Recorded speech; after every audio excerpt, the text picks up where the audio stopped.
ಎಲ್ಲರಿಗೂ ಗೊತ್ತಿರುವ ಹಾಗೆ ತಾರೀಕು 25/5/2026 ಬೈರ್ಮಂಗಲ ಸ್ಮಾರ್ಟ್ ಸಿಟಿ ಯೋಜನೆ ಬಗ್ಗೆ ಪತ್ರಿಕಾ ಹೇಳಿಕೆ ಕೊಟ್ಟಾಗ ಕೆಲವು ಮುಖಂಡರುಗಳು ಮಾಜಿ ಶಾಸಕರಾದಂತಹ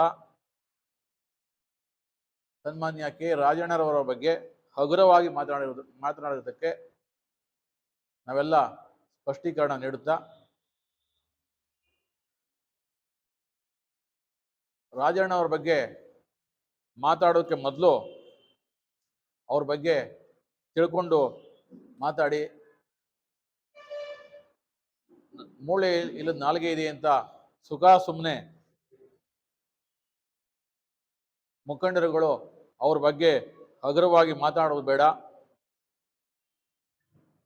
99ರಲ್ಲಿ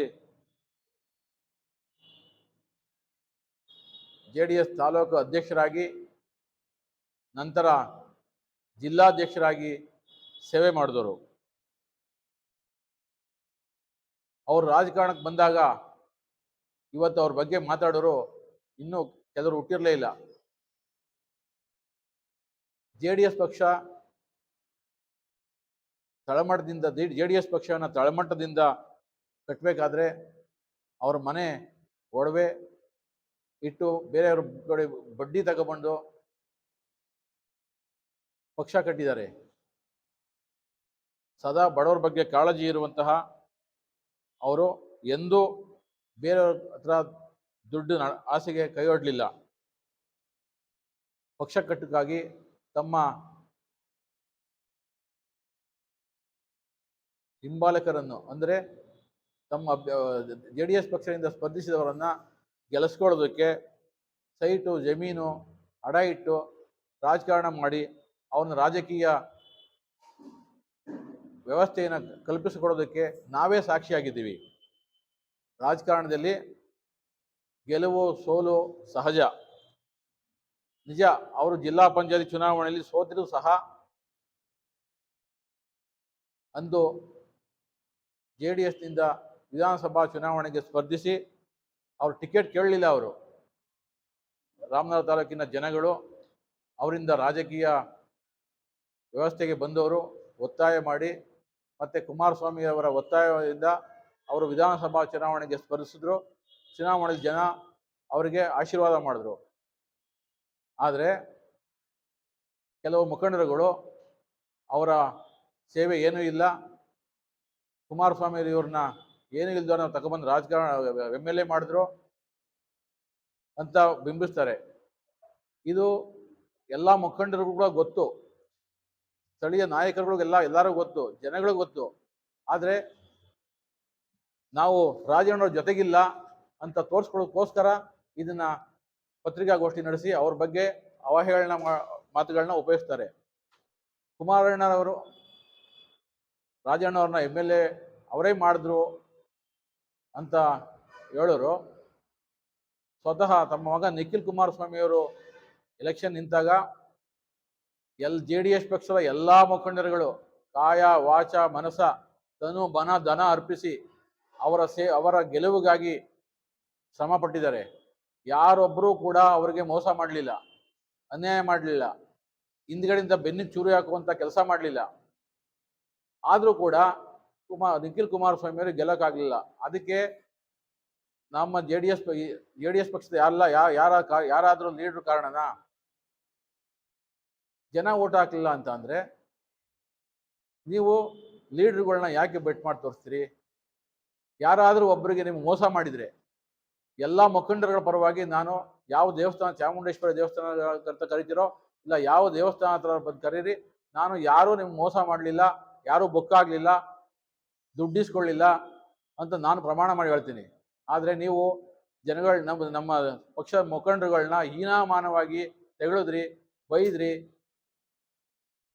ಚುನಾವಣೆಯಲ್ಲಿ ಸೋತ ನಂತರ ಮೊದಲ ಪತ್ರಿಕಾಗೋಷ್ಠಿಯಲ್ಲಿ ರಾಮನಗರದ ಮಂಜುನಾಥ ಚೌಟ್ರಲ್ಲಿ ವಿಡಿಯೋ ಕ್ಲಿಪ್ ತೆಗೆಸ್ ನೋಡಿ ನಾನು ನೀವೇನು ಮಾತಾಡಿದ್ದೀರಿ ಅಂತ ಹೇಳಿದ್ರಿ. ನೀವು ಕುಮಾರಸ್ವಾಮಿ ಅವರು ಹೇಳಿದ್ರು, ನಾನು ಏನು ಮಾಡಿದ್ದೀನಿ ನಿಮ್ಮ ಲೀಡರ್ಗಳಿಗೆ, ನೀವು ಮನೆ ಬಾಗಿಲಿಗೆ ಬಂದೆ, ಕಾಲಿಗೆ ಬಿದ್ದೆ, ದುಡ್ಡು ಕೊಟ್ಟೆ, ಆದರೂ ಕೂಡ ನೀವು ಮೋಸ ಮಾಡಿದ್ರಿ. ಯಾರ್ಯಾರು ಏನೇನು ಮೋಸ ಮಾಡಿದ್ರಿ ನನಗೆ ಗೊತ್ತಿದೆ ಅಂತ ಸುಮ್ಮನೆ ಎಲ್ಲರ ಮೇಲೂ ಹೇಳ್ಬಿಟ್ರಿ. ಯಾರಾದರೂ ನಿಮಗೆ ಮೋಸ ಮಾಡಿದ್ರು ಅಂತ ಅನಿಸಿದ್ರೆ ದಯಮಾಡಿ ಕರೆಸಿ, ಪತ್ರಿಕೆ ದೇವಸ್ಥಾನದ ಕರೆಸಿ. ಇದ್ರೆ ನಾವು ಕೂಡ ನಿಮಗೆ ನಿಮ್ಮ ಮಾತಿಗೆ ಧ್ವನಿಗೂಡಿಸ್ತೀವಿ. ಸುಮ್ಮನೆ ಲೀಡರ್ಗಳ ಮೇಲೆ ಅಪಪ್ರಚಾರ ಮಾಡೋದು ಬೇಡ ಅಂತ ಅವ್ರಿಗೂ ಹೇಳ್ತಾ, ನಿಜ ಅವರು ಕೂಡ ಟಿಕೆಟ್ ಕೊಟ್ಟು ನೀಡಿದ್ದಾರೆ, ಪಕ್ಷಕ್ಕೆ ನಿಷ್ಠೆಯಾಗಿರಬೇಕು ಅಂತ. ಎಷ್ಟೇ ಕಷ್ಟ ಇದ್ರೂ ಕೂಡ ಅವರು ಪಕ್ಷಕ್ಕೆ ನಿಷ್ಠೆ ಬಿಡಲಿಲ್ಲ, ಪಕ್ಷಕ್ಕೆ ದ್ರೋಹ ಮಾಡಲಿಲ್ಲ. ನಾವೇನಾದ್ರು ತಪ್ಪು ಮಾಡಿದ್ರೆ ಸ್ಥಳೀಯ ಮುಖಂಡರು ತಪ್ಪು ಮಾಡಿದ್ರೆ ನಮ್ಗೆ ಬೈದು ಬುದ್ಧಿ ಹೇಳ್ತಿದ್ರೆ ವಿನಃ ನಮ್ಮನ್ನ ಯಾರನ್ನೂ ವಹಿಸ್ಕೊತಿರ್ಲಿಲ್ಲ, ಒಬ್ಬರ ಮೇಲೆ ಒಬ್ರು ಎತ್ಕಟ್ತಿರ್ಲಿಲ್ಲ.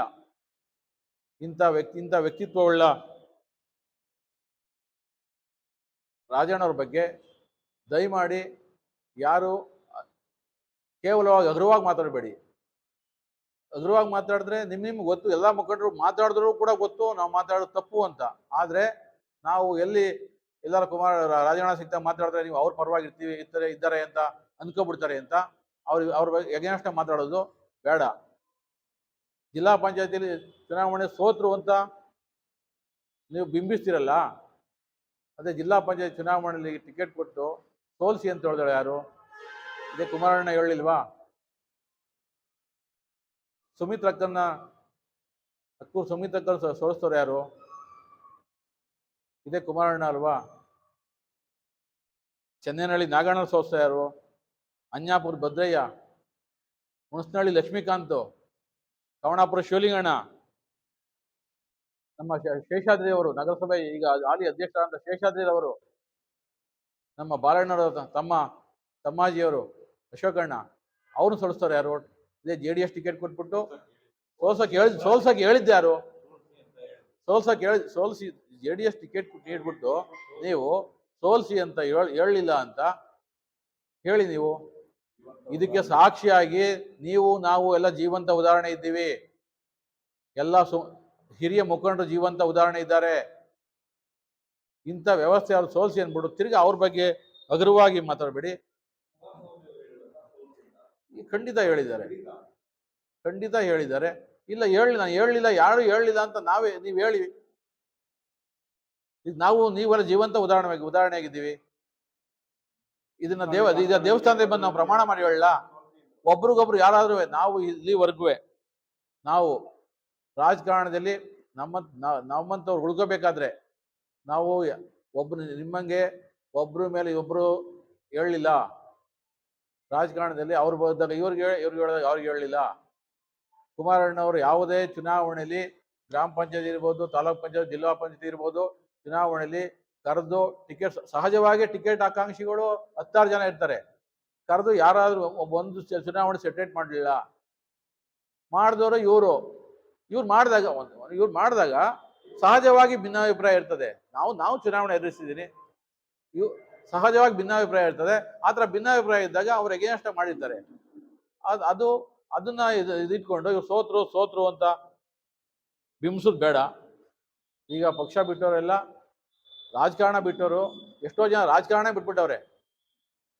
ಹಿಂದೆ ಎಲ್ಲ ಸ್ಥಳೀಯ ಸಮಸ್ಯೆಗಳನ್ನ ಈ ಲೀಡರ್ಗಳೇ ಬಗೆಹರಿಸ್ಬೇಕಾಗಿತ್ತು, ಅವರೇ ಒತ್ಕೋಬೇಕಾಗಿತ್ತು. ಈಗ ಸನ್ಮಾನ್ಯ ಇಕ್ಬಾಲ್ ಹುಸೇನ್ ಅವರು ಎಲ್ಲ ಸಮಸ್ಯೆಗಳು ಬಗೆಹರಿಸ್ತಾ ಇರೋದ್ರಿಂದ, ಸ್ಥಳೀಯವಾಗಿ ಜನತೆಗೆ ಸಿಗ್ತಾ ಇರೋದ್ರಿಂದ ತಾಲೂಕಿನ ಜನ ನೆಮ್ಮದಿಯಾಗವ್ರೆ.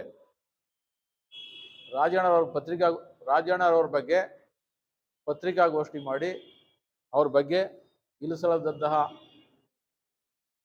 ಅಪಪ್ರಚಾರ ಮಾಡುವಂತಹ ನರಸಿಂಹಮೂರ್ತಿ ಅವ್ರಿಗೆ ದಯಮಾಡಿ ಇಂಥ ಹೇಳಿಕೆ ಇನ್ಮೇಲೆ ಕೊಡಬೇಡಿ ಅಂತ ಹೇಳ್ತಾ, ಹಾಗೆ ನಮ್ಮ ತಾಲೂಕಿನ ಎಲ್ಲ ಹಿರಿಯ ಮುಖಂಡರುಗಳು ಅವ್ರಿಗೆಲ್ಲರಿಗೂ ಗೊತ್ತು ಇವ್ರ ವ್ಯಕ್ತಿತ್ವ ಎಂಥದ್ದು, ಇವರ ಪಾತ್ರ ಎಂಥದ್ದು, JDS ಕಟ್ಟೋದಕ್ಕೆ ಇವ್ರ ಪಾತ್ರ ಎಂಥದ್ದು, ಇವರ ಪರಿಶ್ರಮ ಏನು ಅಂತ ಎಲ್ಲರೂ ಗೊತ್ತಿದ್ರೂ ಕೂಡ ನಮ್ಮ ತಾಲೂಕಿನಲ್ಲಿ ಯಾರೂ ಒಬ್ರಿಗೊಬ್ರು ದ್ವೇಷ ಮಾಡ್ಕೊಂಡಿಲ್ಲ.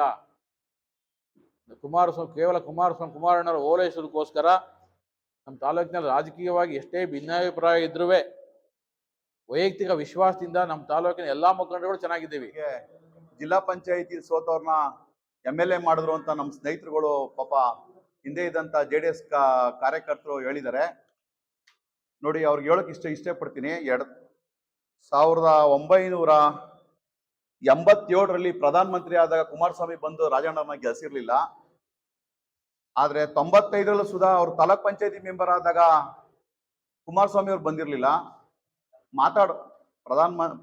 ಪ್ರಧಾನರಾಗಿದ್ದಾಗ 87ರಲ್ಲಿ. ಆದ್ರೆ ಇವತ್ತು ಪಾಪ ನಮ್ಮ ಸ್ನೇಹಿತರುಗಳಿಗೆ ಸುಮಾರು ಜನಕ್ಕೆ ಅವ್ರು ಹುಟ್ಟಿರ್ಲೇ ಇಲ್ವೇನೋ. ಅವ್ರು ರಾಜಕಾರಣಕ್ಕೆ ಬಂದಾಗ ಅವ್ರ ಹಿಂದೆನೆ ಬುಲೆಟ್ ಗಾಡಿಲಿ ಓಡಾಡೋರು ಪ್ರಧಾನರಾಗಿದ್ದಾಗ ಅವ್ರ ನಡೆ ನುಡಿ ಅದನ್ನ ತಿಳ್ಕೊಂಡು ಮಾತಾಡ್ಬೇಕು. ನಾವು ಬಾಯಿಗೆ ಬಂದಂಗೆ ಮಾತಾಡೋದು ನಮಗೂ ಬರ್ತದೆ. ನಾವು ಆದ್ರೂ ಮಾತಾಡೋದು ಬೇಡ ಅಂತ ನಮ್ಮ ಹಿರಿಕರು ಹೇಳಿದ್ದಾರೆ. ನಮಗೂ ಪೌರುಷ ರೋಷ ಎಲ್ಲಾನು ಐತೆ. ಆದ್ರೆ ಇದೇ 2006ನೇ ಇಸ್ವಿಲಿ ಮಾನ್ಯ ಕುಮಾರಸ್ವಾಮಿ ಅವರು ರಾಜಣ್ಣವ್ರನ್ನ ಜಿಲ್ಲಾ ಪಂಚಾಯತ್ ಚುನಾವಣೆಗೆ ನಿಲ್ಲಿಸಿದಾಗ ಮಧ್ಯರಾತ್ರಿಯಲ್ಲಿ ಬಂದು ಚುನಾವಣೆ 11 ಗಂಟೆಯಲ್ಲಿ ಬಂದು ಚುನಾವಣೆಗೆ ಕೆನೋಸ್ ಹೋಗಿ ಬಂದು ಕರೀದಾಗ ಇಷ್ಟೊತ್ತಲ್ಲಿ ಹೋಗ್ಬೇಕು ಅಂತಂದಾಗ ಒಂದ್ 30 ಜನ ಇದ್ದವ್ರಲ್ಲಿ ನಾನು ಹೇಳ್ದಾಗ ಬರ್ಲಿಲ್ಲ ಅಂತಂತ ಮಾನ್ಯ ಕುಮಾರಸ್ವಾಮಿ ಅವರು ಹೋಗಿ ಸೋಲ್ಸೋಗಿ ಅಂತಂತ ಅನ್ನೋ ಕಾರಣ ಅದೇ. ಇವತ್ತು ಹೇಳ್ಬೋದು ನಮ್ಮ ಸ್ನೇಹಿತರುಗಳು ಏನಂತ ಹೇಳ್ತಾರೆ, ಜಿಲ್ಲಾ ಪಂಚಾಯತಿ ಗೆಲ್ದವ್ರನ್ನ MLA ಮಾಡಿದ್ರು ಅಂತಂತ. MLA ಆಗ್ಬೇಕಾದ್ರೆ ಎಷ್ಟೆಲ್ಲ ಕಷ್ಟಪಟ್ಕ ಬಂದವ್ರೆ ಅಂತಂತ, ಎಷ್ಟು ಜನ ಸೋಲ್ಸವ್ರೆ. ಅದು ಅವ್ರಿಗೆ ಪಾಪ ಯಾರಿಗೂ ಇವತ್ತು ಇರುವಂತ ಕಾರ್ಯಕರ್ತರು ಯೂತ್ ಮಿತ್ರರಿಗೆ ಒಬ್ರು ಗೊತ್ತಿಲ್ಲ. ಆದ್ರೆ ಸಿಂಪಲ್ ಆಗಿ ಹೇಳ್ತೀನಿ, 2016ರಲ್ಲಿ ಜಿಲ್ಲಾ ಪಂಚಾಯತಿ ತಾಲೂಕ್ ಪಂಚಾಯತಿ ಚುನಾವಣೆ ಬಂದಾಗ 8 ಜಿಲ್ಲಾ ಪಂಚಾಯತಿ ವ್ಯಾಪ್ತಿಲಿ 7 ಜಿಲ್ಲಾ ಪಂಚಾಯತಿಗೆ ಸ್ವತಃ ಅವರೇ B ಫಾರಂನ ಕುಮಾರಸ್ವಾಮಿ ಅವರು ಕೊಡ್ತಾರೆ. ಕೈಲಂಚ ಜಿಲ್ಲಾ ಪಂಚಾಯತಿ ಮತ್ತೆ ತಾಲೂಕ್ ಪಂಚಾಯತಿನ ಕೊಟ್ಟಿರ್ಲಿಲ್ಲ. ಅವ್ರಿಗೆ ಯಾರು ಕೊಡ್ಬೇಕು ಅಂತ ಗೊಂದಲ ಬಂದಾಗ ಕುಮಾರಸ್ವಾಮಿ ಅವರು ರಾಜಣ್ಣವರು ಮುನ್ಸ್ಕೊಂಡಿರ್ತಾರೆ 1 ವರ್ಷಗಳ ಕಾಲ. ಆನಂತರ ಅವ್ರು B ಫಾರಂನ ರಾಜಣ್ಣ ನೀವೇ ಕೊಟ್ಬಿಡಿ ಅಂತ ಕೊಟ್ಟು ಕಳಿಸ್ದಾಗೆ ಗೊಂದಲ ಸೃಷ್ಟಿಯಾಗುತ್ತೆ. ಗೊಂದಲ ಸೃಷ್ಟಿಯಾದಾಗ ಅವ್ರಿಗೆ ಬೇಕಾದಂತ ಕ್ಯಾಂಡಿಡೇಟ್ಗಳಿಗೆ ಕುಮಾರಸ್ವಾಮಿ ರಾಜಣ್ಣವರು ಕೊಡ್ತಾರೆ. ಕವಣಾಪುರ ಶಿವಲಿಂಗಯ್ಯನವ್ರನ್ನ ಎಲೆಕ್ಷನ್ ನಿಲ್ಲಿಸ್ತಾರೆ, ಭದ್ರಯ್ಯನವ್ರು ನಿಲ್ಲಿಸ್ತಾರೆ, ಜಟ್ಟಿ ರಾಜು ಎಂಟಿ ನಿಲ್ಲಿಸ್ತಾರೆ, ಲಕ್ಷ್ಮೀಕಾಂತ ನಿಲ್ಲಿಸ್ತಾರೆ, ರಾಜು ಅಂತ ಬನ್ನಿಕುಪ್ಪೇಶ್ವರದಲ್ಲಿ ನಿಲ್ಲಿಸ್ತಾರೆ. ನೋಡಿ, ಕುಮಾರಸ್ವಾಮಿ ಅವರು ಇವತ್ತು ಪಾಪ ನಮ್ಮ ಸ್ನೇಹಿತರುಗಳೆಲ್ಲ ಮಾತಾಡ್ಬೋದು. ಪ್ರಾಮಾಣಿಕವ್ರಿಗೆ ಎಲ್ಲಾರು ಗೊತ್ತು, 2016ರಲ್ಲಿ ನಡೆದಂತ ಚುನಾವಣೆ ಬೇರೆ ಎಲ್ಲ. ಪಾಪ ಅವ್ರಿಗೆ ಇಂದು ಇತಿಹಾಸ ಗೊತ್ತಿಲ್ಲ, ಮುಂದೂ ಹೇಳ್ತಾ ಇರೋದು ನಾನು. ಕುಮಾರಸ್ವಾಮಿ ಅವ್ರಿಗೆ ಆ ಬಾರ್ಡ್ರು ಮುದುವಾಡಿ ಇರ್ಬೋದು, ಇಲ್ಲಿ ದೊಡ್ಡನಳ್ಳಿ ಇರ್ಬೋದು, ಈ ಕಡೆ ಒಂದಾರ್ಗುಪ್ಪೆ ಇರ್ಬೋದು, 8 ಕ್ಷೇತ್ರಕ್ಕೆ ಹೋಗಿ ಕುಮಾರಸ್ವಾಮಿ ಅವರು ಕ್ಯಾನ್ವಾಸ್ ಮಾಡ್ತಾರೆ, ಹಣ ಕೊಡ್ತಾರೆ. ಸಾಮಾನ್ಯ ಕಾರ್ಯಕರ್ತ ಒಬ್ಬ ಕವಣಾಪುರ ಶಿವಲಿಂಗಯ್ಯನ ಹೆಂಡತಿಗೆ, ಪ್ರಭಾವತಿ ಶಿವಲಿಂಗಯ್ಯನ ಹೆಂಡತಿಗೆ ಟಿಕೆಟ್ನ ಕೊಟ್ಟು ಅಂತವ್ರಿಗೆ ಕ್ಯಾನ್ವಾಸ್ ಬರಲಿಲ್ಲ, ₹1 ದುಡ್ಡು ಕೊಡ್ಲಿಲ್ಲ. ಯಾಕೆ ಅವತ್ತೊಂದು ದಿನ ಕುಮಾರಸ್ವಾಮಿ ಅವ್ರು ಬರ್ಲಿಲ್ವಲ್ಲ, ರಾಜಣ್ಣವ್ರ ಗೆಲ್ಸ್ತಿಲ್ವಾ? 3 ತಾಲೂಕ್ ಪಂಚಾಯತಿ 1 ಜಿಲ್ಲಾ ಪಂಚಾಯತಿನ. ಅದೇ ಲಕ್ಷ್ಮೀಕಾಂತ್ನ ಸೋಲ್ಸಕ್ಕೆ ಇವರು ಇಂಡಿಪೆಂಡೆಂಟ್ ನಿಲ್ಲಿಸಿ 10 ಲಕ್ಷ ದುಡ್ಡು ಕೊಟ್ಟವ್ರೆ ಕುಮಾರಸ್ವಾಮಿ ಅವರು, ಬೇರೆಯವರಲ್ಲ. ಇಂಪಾರ್ಟೆಂಟ್ ಈ ವಿಚಾರನ ತಿಳ್ಕೋಬೇಕು. ಯಾರ ಬಗ್ಗೆ ಏನಾದ್ರು ಮಾತಾಡ್ಬೇಕು ಅಂದ್ರೆ ಈ ವಿಚಾರ ತಿಳ್ಕೋಬೇಕು. ಹೆಂಗೆ ಅಂದ್ರೆ, ಪ್ರಾದೇಶಿಕ ಪಕ್ಷ, ಅದ್ರಲ್ಲೂ B ಫಾರಮ್, ಅದ್ರಲ್ಲೂ ಇವರೇ ಸೋಲ್ಸಿ ಅಂತಂತ ಎಷ್ಟು ಜನ ಕೇಳಲಿಲ್ಲ ಸ್ವಾಮಿ? ಈ ಮಾತು ಸುಳ್ಳು ಅಂತಂತ ಆದ್ರೆ ಅವ್ರು ಏನ್ ದೇವ್ರಲ್ಲ ಕುಮಾರಸ್ವಾಮಿ, ನಮ್ಮಂಗ ಅವ್ರು ಮನ್ಸೇನೆ, ಅವ್ರ ಮಗನು ಮನ್ಸೇನೆ. ಅವರು ಬರ್ಲಿ, ನಮ್ಮ ಮಕ್ಕಳು ನಾವು ಕರ್ಕೊ ಬರ್ತೀವಿ. ಚಾಮುಂಡೇಶ್ವರಿ ಮೇಲೆ ಗ್ರಾಮ ದೇವತೆ ಚಾಮುಂಡೇಶ್ವರಿ ರಾಮನಗರದಲ್ಲಿ ಬರ್ಲಿ, ಉಪ್ಪಿನ ಮೇಲೆ ನಿಂತ್ಕೊಂಡು ಸತ್ಯ ಮಾಡ್ಲಿ. ನಾವೇನಾರು JDS ಇರುವವರೆಗೂ ನಮ್ಮನ್ನ ನಿಖಿಲ್ ಕುಮಾರಸ್ವಾಮಿ ಅವರು ಸೋತಾಗ ನಮ್ಮನ್ ಮೇಲೆ ಇಲ್ಲದೆ ಇರುವಂತ ಅಪಪ್ರಚಾರ ಮಾಡಿದ್ರು. ನಾವ್ ಯಾಕೆ ಕಾಂಗ್ರೆಸ್ಗೆ ಹೋಗಿದೀವಿ ಅಂದ್ರೆ ನಮ್ಮ ಮೇಲೆ ಇಲ್ದೇ ಇರುವಂತ ಅಪಪ್ರಚಾರ. ಹೆಂಗೆ, ಯಾವ್ದೋ ಮಂಗಲ್ಯನೋ ಗೊತ್ತಿಲ್ಲ, ಅಲ್ಲಿ ಬುಕ್ಕಾದ್ರು ಅಂತ ಎಷ್ಟೆಷ್ಟೋ ಕಾರ್ಯಕರ್ತರು ಕೈಲಂಚಿ ಹೋಗ್ಲಿ. ಸ್ವಾಮಿ, ನಮ್ಮ ಮಕ್ಳು ತಿನ್ಕೊಬಿಡ್ತೀವಿ, ನಿಮ್ಗೆ ಏನಾರ ಮೋಸ ಮಾಡಿದ್ರೆ ದೇವೇಗೌಡರ ಕುಟುಂಬಕ್ಕೆ ನಾವು ಇದ್ದಂತ ಅವಧಿಲಿ, JDS ಪೌಟ ಹಾಕೊಂಡಂತ ಅವಧಿಲಿ ನಾವೇನಾರು ಕುಮಾರಸ್ವಾಮಿ, ದೇವೇಗೌಡರು ಉಪಚುನಾವಣೆ ನಾನು ಬಂದವನು, ಕುಮಾರಸ್ವಾಮಿಗೆ 20 ವರ್ಷ, ಅನಂತರ ಅನಿತಾ ಕುಮಾರಸ್ವಾಮಿ ಇವ್ರಿಗೆ ನಾವೇನಾದ್ರು ಮೋಸ ಮಾಡಿದ್ರೆ ನಮ್ಮ ಮಕ್ಕಳನ್ನ ನಾವು ತಿನ್ಕೋತೀವಿ. ಇಷ್ಟಂತೂ ಹೇಳ್ಬೋದು. ನಮಗೂ ಅನ್ಯಾಯ ಆಗದೆ, ನಮ್ಮನ್ನ ಮಾಡಿದೀವಿ ಅಂತ ಯಾರು ಬೇಕಾದ್ರೂ ಹೇಳ್ಬೋದು. ಏನೋ ರಾಜಣ್ಣರು ಹಿಂಗೆಲ್ಲ ಎಲ್ಲಿ ಸಂಪಾದನೆ ಮಾಡಿದ್ರು? ರಾಜಣ್ಣರು ₹500 ಯಾರೋ ತಗಡೆಯ ಅನ್ನೋರ್ಗೆ 6 ಲಕ್ಷ ರೂಪಾಯಿ, 6 ಎಕರೆ ಜಮೀನ್ ರಿಯಲ್ ಎಸ್ಟೇಟ್ ಮಾಡಿ, ರಿಯಲ್ ಎಸ್ಟೇಟ್ ಅಲ್ಲಿ 3 ಕಾಸು ಸಂಪಾದನೆ ಮಾಡೋದಕ್ಕೆ ಅವ್ರು ಮನ್ಸರಾಗಿ ಉಳ್ಕೊಂಡವ್ರೆ. ಇಲ್ಲ ಅಂದ್ರೆ ಫ್ಲೆಕ್ಸ್ ಹಾಕ್ಸ್ಬೇಕಾಯ್ತು ಅವ್ರದ. ಬಾವಪುರ್ನ ತೀರ್ಕೊಂಡವ್ರೆ ಅಂತ ಫ್ಲೆಕ್ಸ್ ಹಾಕ್ಸ್ಬೇಕಾಯ್ತು. ಏನಾದ್ರೂ ಅವರು ಇಷ್ಟೆಲ್ಲ ಆಸ್ತಿ ಎಲ್ಲ ಬತ್ತಪ್ಪ, ಈಗ ಮಾತಾಡ್ತಾರಲ್ಲ ನಮ್ಮ ಸ್ನೇಹಿತರುಗಳು, ಏನಾದ್ರು ಒಂದು ಅರ್ಧ ಎಕರೆ ಆಸ್ತಿ ಕಳ್ಕೊಂಡವ್ರ, ಸೈಟ್ ಮಾರವ್ರ? ಆದ್ರೆ ಅವ್ರಿಗೂ ಗೊತ್ತು, 1,000 ರೂಪಾಯಿಂದ 1 ಲಕ್ಷದವರೆಗೂ JDS ಇರುವಂತ ಕಾರ್ಯಕರ್ತರು ಎಲ್ಲಾ ಹಾಕೊಂಡು ಮಾಡವ್ರೆ. ಪ್ರತಿಯೊಬ್ರು ಲೀಡರ್ನು ಮಾತಾಡ್ತಾರೆ. ಬಣ್ಣದ ನಾಟಕ ಆಡ್ಬೇಡಿ, ಕುಮಾರಸ್ವಾಮಿ ಮನೆಯನ್ನು ನಿಖಿಲ್ನ ಒಪ್ಪಿಸ್ಕೊಳ್ಳಿಕ್ಕೆ ದಯಮಾಡಿ ಇದಕ್ಕೆ ಕಡಿವಾಣ ಹಾಕಿ. ನಮಗೂ ಸ್ವಾಭಿಮಾನ ಅನ್ನೋದದೇ. ನಾವು ನಮ್ಮ ಹಿನ್ನೆಲೆ ರಾಜಣ್ಣರ ಹಿನ್ನೆಲೆ, ನಮ್ಮ ಹಿನ್ನೆಲೆ ಈಗ ಮಾತಾಡಿದಂತ ಅಶ್ವಥ್ ಅವರು ಊನಕ್ಕೆ ಅವ್ರು ಏನಾದ್ರು ತೀರೋಗ್ಬಿಟ್ರೆ ಊನಕ್ಕೊಂದು ಕುಂಟೆ ಆಸ್ತಿ ಇಲ್ಲ, ಬೇಕಾದ್ರೆ ಹುಡಿಕೊಂಡ್ರು, ಬೇಕಾದ್ರೆ ಪೇಪರ್ ತಗೊಬನ್ನಿ. ಅಂಕನಳ್ಳಿಲಿ ಅಶ್ವಥ್ ಅವರು 1 ಕುಂಟೆ ಆಸ್ತಿ ಇದ್ರೆ ಮಾರಿರೋದು ರುಜತ್ತದೆ. ಎಷ್ಟೋ ಕಾರ್ಯಕರ್ತರು ಮನೆ ಹಾಳು ಮಾಡ್ಕೊಂಡವ್ರೆ, ವಿಷವನ್ನು ಕುಡಿಯಿಲ್ಲ, ಪ್ರಾಣ ಉಳಿಸ್ಕೊಂಡವ್ರೆ. ಎಲ್ಲಾರ್ಗೂ ಮಾಧ್ಯಮ ಮಿತ್ರಗಳಿಗೆ ಈ ಮಾತನ್ನ ನಡ್ಸ್ಕೊಟ್ಟ ಕೈ ಮುಗಿತೀನಿ. ಹೌದು.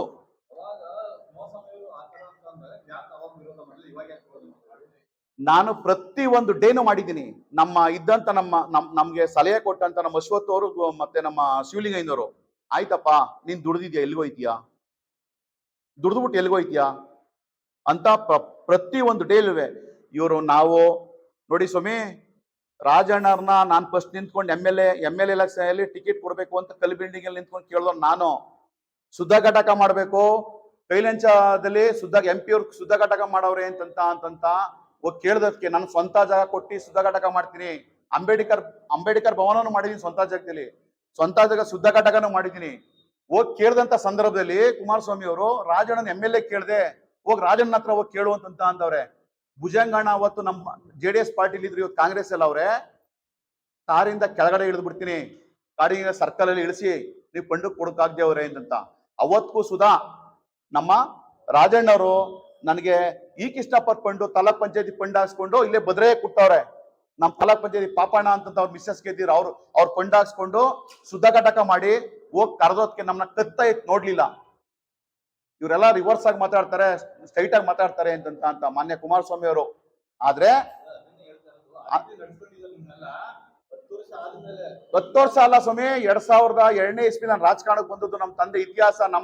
ಇದೇ ಕುಮಾರಸ್ವಾಮಿ ಅವರು 98ರಲ್ಲಿ MP ಚುನಾವಣೆಯಲ್ಲಿ ನಾನು ಚಿಕ್ಕ ಹುಡುಗ, ನಮ್ಮಪ್ಪ ಇದ್ರು ಲಾಯರ್ ಹನುಮಂತರಾಜು ಅವ್ರ ತಮ್ಮ, ಸ್ವಲ್ಪ ಒಲ್ಟು. ನಮ್ಮೂರ್ನಲ್ಲಿ ಓಪನ್ ಜಿಪಿಯಲ್ಲಿ ಬಂದಾಗ ಮುಳ್ಳಡಿ ಪುಡ್ಸಮ್ಮಣ್ಣ ಇದ್ರು, ನಮ್ಮ ಕುಮಾರಸ್ವಾಮಿ ಅವ್ರ ಮಧ್ಯ ನಿಂತಿದ್ರು. ಅವರು ಗಲಾಟೆ ಮಾಡಿ ಓಪನ್ ಜಿಪ್ ಮೇಲೆ ತಲೆ ಮೇಲೆ ಕಲಿತಾಕ್ರು. ಅಂತ ಊರಲ್ಲಿ ರಾಜಕಾರಣ ಮಾಡ್ಕೊಂಡ್ ಬಂದಿದ್ದೀನಿ. ಅಂತ ಊರಲ್ಲಿ ರಾಜಕಾರಣ ಮಾಡಿ ಯೂತ್ ಕಾಂಗ್ರೆಸ್ ಅಧ್ಯಕ್ಷ ರಂಗರಾಜನ್ ಮೇಲೆ 2005ರಲ್ಲಿ ನನ್ನ ಗಿರಿಗೌಡ ಚಾಕಿಯನ್ನೂರು 22ನೇ ವಯಸ್ಸಿಗೆ ನಾನು ಮೆಂಬರ್ ಆಗಿದ್ದೀನಿ, ಎಲ್ಲಿ ನಮ್ಮೂರಲ್ಲಿ. ಆದ್ರೆ ಅಧ್ಯಕ್ಷರಿಗೂ ಸುಧಾ ನನಗೆ ಅಪೋಸ್ ಮಾಡಿದ್ರು. ನನ್ಗೆ ಅವತ್ತು ನಾನು ರಾಜಣ್ಣನೇ ಮಾಡಿದ್ದು. ಅವ್ರು ಹೇಳ್ದಂಗೆ ರಾಜೀನಾಮೆ ಕೊಟ್ಟಿದ್ದೀನಿ. ಇಲ್ಲೇ ಪಕ್ಕದಲ್ಲಿ ಅಶ್ವಥ್ ಅವ್ರು ಕೂತವ್ರೆ. 5 ವರ್ಷ ಅಧಿಕಾರ ಇತ್ತು ಅವತ್ತು. ಅಧಿಕಾರ ನಾನು ಉಂಡ್ಲಿಲ್ಲ. ಅವತ್ತು ನಾನು ಅಧಿಕಾರ ಪಡ್ಕೊಂಡು ರಾಜಣ್ಣ ಜೊತೆಲಿ ಕಾಂಗ್ರೆಸ್ಗೆ ಹೋಗ್ಬೋದಾಯ್ತು. ಮಾತಂತೆ ನಡೆದಿದ್ದೀವಿ, ಆಸ್ತಿ ಕಳ್ಕೊಂಡಿದೀವಿ, ಮಾತಂತೆ ನಡೆದಿದ್ದೀವಿ.